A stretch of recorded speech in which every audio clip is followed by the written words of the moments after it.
మనం రీసెంట్‌గా చూసాం కదా! నేను ఇన్‌స్టాగ్రామ్‌లో చూసాను.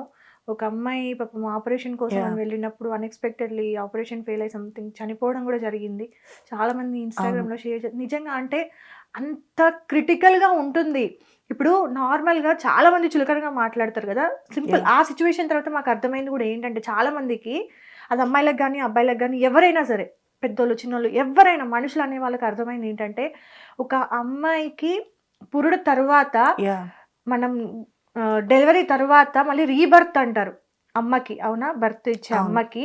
అలానే ఒక అబ్బాయికి ట్రాన్స్ వుమెన్‌గా మారిన తరువాత కూడా అది మళ్ళీ రీబర్తే. దీన్ని బట్టి అందరికి ఇది అర్థమైపోవాలి.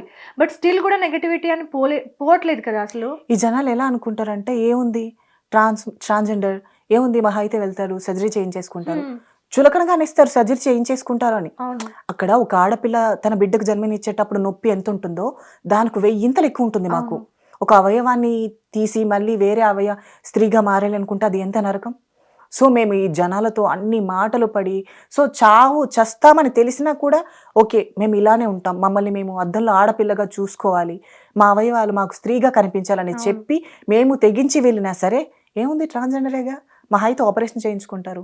ఆపరేషన్ చేయించుకుంటారన్న మాట సింపుల్‌గా ఎంత సింపుల్ పార్ట్ అది. కట్ ఆ! చేపించుకుంటారు అంతే అని అంటారు. ఒక్కసారి ఏముంది ఇప్పుడు కాలంలో ఎలా అంటే ఆడపిల్లలు కూడా ఏముంది బిడ్డకి జన్మనివ్వడమేగా.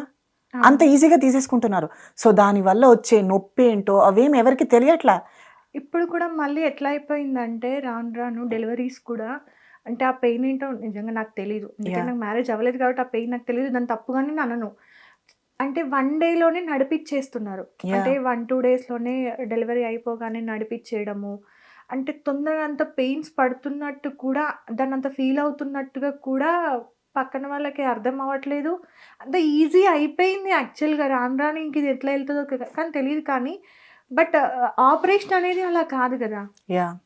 ఈ ఆపరేషన్ అనేది నిజంగా చాలా పెయిన్ ఉంటదా? ఎలా ఎలా పెయిన్ చాలా అసలెంత పెయినుంటది. వన్స్ సర్జరీ అయిన తర్వాత 41 డేస్ నడవడానికి ఏం ఉండదు. ఓకే. సో, ఇంకా అలానే ఉండాలి రూమ్‌లో. కంప్లీట్ బెడ్ మీదనే. కంప్లీట్ బెడ్ మీద. సో, ఒకవేళ ఒక ఐ థింక్ 1 వీక్ తర్వాత ఎవరైనా మనకి లేవాలి అనిపించినా, ఇంకొక ఇద్దరు, ముగ్గురు సపోర్ట్ తీసుకున్నాక తప్ప లేవడం జరగదు. So, okay. అంతటి పెయిన్‌ని అనుభవించాలి. ఓకే. సో, నార్మల్‌గా సర్జరీస్‌కొస్తే ఒక అబ్బాయి ఒక అమ్మాయిగా మారాలంటే ఇది చాలా పర్సనల్ క్వెషన్. బట్ సారీ నిజంగా నేను యాహ్! అడుగుతున్నందుకు కూడా రియల్లీ సారీ. బట్ చాలా మందికి తెలీదు కాబట్టి అడుగుతున్నా. ఏ ఏ సర్జరీస్ చేయించుకుంటారు? ఒక అబ్బాయి అమ్మాయిగా మారాలంటే ఇది చాలా మందికి దీని మీద నాలెడ్జ్ యాహ్! లేకపోవడం వల్ల చాలా తప్పుగా మాట్లాడుతున్నారు. అందుకే అడుగుతున్నా. సో, ఒక ట్రాన్స్ వుమెన్ ఇప్పుడు ఒక అబ్బాయి ట్రాన్స్ వుమెన్‌గా మారాలి అనుకుంటే, ఫస్ట్ డాక్టర్ కౌన్సెలింగ్ అవన్నీ అయిపోయిన తర్వాత హ్మ్. 2 సర్జరీస్ ఉంటాయి. Okay. First surgery bottom surgery ఉంటుంది.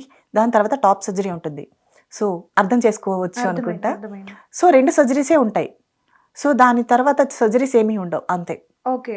2 సర్జరీస్ మాత్రమే major yeah! Surgeries. Major surgeries ఇంకా అవి. మిగతావి కూడా అంటే నార్మల్‌గా మాట్లాడుకుంటే లైక్ ముందు ఫేస్ కట్ వేరేలా ఉంటుంది యాహ్! కాబట్టి ఫేస్‌కి సంబంధించిన సర్జరీస్ ఇవన్నీ కూడా లైక్ కొంతమంది నడుం షేప్ చేయించుకుంటారు అని విన్నాను. కొంతమంది లిప్ షేప్ హ్మ్. ఇవన్నీ ఇంకా నార్మల్‌గా అమ్మాయిలు చేయించుకునేవే. రెగ్యులర్‌గా బయట ఉన్న సర్జరీసే. అవును. వాటికి వీటికి సంబంధం లేదు. లేదు.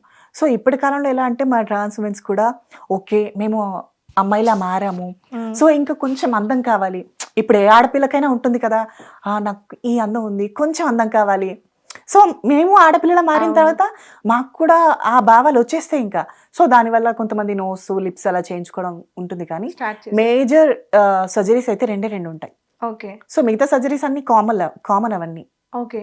సో, ఇన్ నార్మల్‌గా నేను కొన్ని కొన్ని సార్లు యూట్యూబ్‌లో గానీ, ఇన్‌స్టాగ్రామ్స్‌లో కానీ విన్న మాట ఇది. ఆహ్, మానిక్విన్ బొమ్మలుంటాయి గదా! హ్మ్. మన బొటిక్స్‌లలో పెడతారు. యాహ్! సో, ఆఫ్టర్ సర్జరీ మీ బాడీ అట్లానే ఉంటుంది. అంటే ఓన్లీ అప్పర్ బాడీ మాత్రమే ఉంటుంది. లోవర్ బాడీ అనేది అసలు వాళ్ళకి ఏముండదు. అనేది కూడా అంటే లైక్ మానిక్విన్ ఎలానో వీళ్ళు కూడా అలానే. బొమ్మలాగానే వీళ్ళు కూడా అని కూడా నేను కొన్ని విన్నాను, చూసాను. సో, నిజంగా అంటే సెపరేట్ మళ్ళీ అమ్మాయి పార్ట్స్‌ని మీరు చేయించుకుంటారు. అప్పర్ బాడీని మీరు చేయించుకుంటారు. సో, లోవర్ బాడీని కూడా చేయించుకోవడం జరుగుతుందా? ఖచ్చితంగా. ఇప్పుడు ఓకే. మెయిన్ సర్జరీస్‌లోనే ఉంటుందది. అవును. డాక్టర్ కూడా సర్జరీ చేసేది ఆటోమేటిక్‌గా చేసాడు కదా! నార్మల్‌గా. అవును. సో, మమ్మల్ని చూసి మా శరీరాన్ని బట్టే డాక్టర్ కూడా చేసేది. చాలామంది జనాలకు తెలియనిదేంటి, అనేస్తూ ఉంటారు. నోరు జారడం ఈజీ కదా ఎవరికైనా సరే. అవును. సో ఎదుటి వాళ్ళు పడే కష్టాలు ఎవరికి తెలియవు. కొంతమంది కూడా ఏమంటుంటారంటే అప్పర్ బాడీకి వస్తే లైక్ సైజెస్ ఉంటాయి. ఇప్పుడు Yeah. మన ఇన్నర్ సైజెస్ ఎలా అయితే ఉంటాయో Yeah. ఆ సైజెస్ ఆఫ్ వాటిని చూస్ చేసుకొని మనకి ఎలా కావాలి అనేది పెట్టించుకోవడం జరుగుతుంది. ఇది నిజంగా వాస్తవమేనా? వాస్తవం. ఇప్పుడు నా బాడీ ఉంది. ఇప్పుడు నా బాడీకి తగ్గట్టు నేను మెయింటైన్ చేయాలి అండ్ డాక్టర్ కూడా సజెషన్ చేయాలి. ఓకే. సో నా బాడీకి తగ్గట్టు కాకుండా దానికి ఎక్స్ట్రా కావాలంటే నా బాడీ సపోర్ట్ చేయదు కదా. అవును. సో ఇది కామన్ ఇది. సో వీళ్ళు ఎడ్యుకేటెడ్గా ఉన్నారు, అన్ఎడ్యుకేటెడ్గా ఉన్నారు, ఇప్పటికీ అర్థం కాదు. మంచి మంచి సైంటిస్ట్లే చెప్తారు ఇప్పుడు. సో కానీ ఇక దీన్ని కూడా ఎలా మాట్లాడుతున్నారంటే ఇప్పుడు మీరు చెప్పినట్టుగా బాడీ సపోర్ట్ చేసే దాన్ని బట్టే ఉంటుంది మనకి అని చెప్తున్నారు. కానీ అవును. బయట ఎట్లా అంటే వాళ్ళు అంటే టెంప్ట్ చేయడం కోసం అన్నట్టుగా చేయించుకుంటారు. ఇట్లా అమ్మాయిల కంటే వీళ్ళు ఎక్కువ అందంగా కనబడాలన్న దాంతో అట్లా పెట్టించుకుంటారు. లైక్ ఇలాంటి మాటలు వస్తూ ఉంటాయి కానీ అర్థం కాదు. అలా ఏం లేదు. అమ్మాయిల కంటే మేము అందంగా కనిపించాలనేది వాస్తవం. ఎందుకంటే మేము ఆడపిల్లగా మారాలి. అవును. ఇప్పుడు ఒక ఆడపిల్ల కూడా అనుకుంటుంది ఈ అమ్మాయి చాలా బాగుంది, నేను అవును. తినకన్నా అందంగా ఉండాలి. అవును. సో మా కోరికలు కూడా అలాంటివే. సో చూసే జనాలు ఏంటి, వీళ్ళు కేవలం ఏమంటారు సెక్స్ వర్క్ చేయడం వల్ల, సో ఎదుటి వాళ్ళకి కొంచెం కోరికలు కలిగించడం వల్ల చేయించుకుంటారు. అలా ఏం ఉండదు. So okay. మా మనసుకు తగ్గట్టు మేము ఎలా ఉండాలో అనుకుంటామో సో అలా అవ్వాలి అనుకుంటాం. అందులో తప్పే ఉంది. ఓకే. సో నార్మల్గా ఇంకా కంప్లీట్ ఇంకా ఇది సర్జరీస్ తర్వాత బియర్డ్ ఉంటుంది. నార్మల్గా అబ్బాయిలకైతే బియర్డ్ ఉంటుంది. సో దానికి సంబంధించి కూడా అంటే లైక్ తర్వాత సర్జరీ తర్వాత మనకి బాడీలో నుండి పోయేది పార్ట్స్ మాత్రమే Yeah. కదా. సో మేజర్ పార్ట్ ఏదైతే ఉందో అది వెళ్ళిపోవడం జరుగుతుంది, రిమూవ్ చేసుకుంటారు. Yeah. సో మరి బియర్డ్ సంగతికి వస్తే ఇది ఎలా? సో ఇక్కడ ఏంటంటే ఒకటి మీరు గమనించాలి, ఒక మెయిల్గా ఉండేటప్పుడు వాళ్ళకి ఉండే మూడ్ థింగ్స్ని బట్టి కొన్ని స్రావాలు రావడం జరుగుతుంది Okay. కదా.